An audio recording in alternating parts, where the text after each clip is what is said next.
Kasama natin ngayon ang Pogi, best player of the game, Bien Raman with 29 points, 6 rebounds, 5 assists, and 2 steals. Pare, congratulations. So, pare, coming to this ball game, no?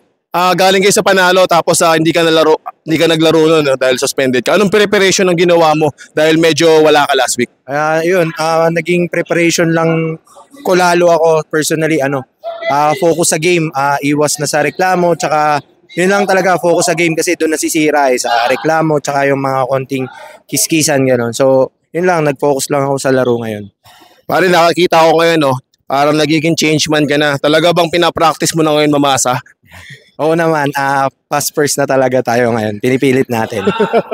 Yun, no? Ang ganda ng combination yung dalawa ni JC. Ano pang maasahan natin sa inyong dalawa moving forward? Lalo na sa season nito, top 2 ba ang hinahabol ng team ninyo? Honestly, makapasok lang muna kami sa semis. Yun muna yung focus namin kasi one game at a time kami.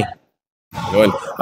May any shoutout ka ba o gusto ko sabihin sa last game ninyo kasi medyo crucial na yun. Baka yun pa yung maging dahilan paano kayo pumasok sa top 2. Yun, unang-una sa last game namin, ready lang kami, lalaroin lang namin ang kagaya na ngayon. Mas papakita pa namin yung gutom namin para manalo. Shoutout nga pala sa team ko yun na Biscar Exchange.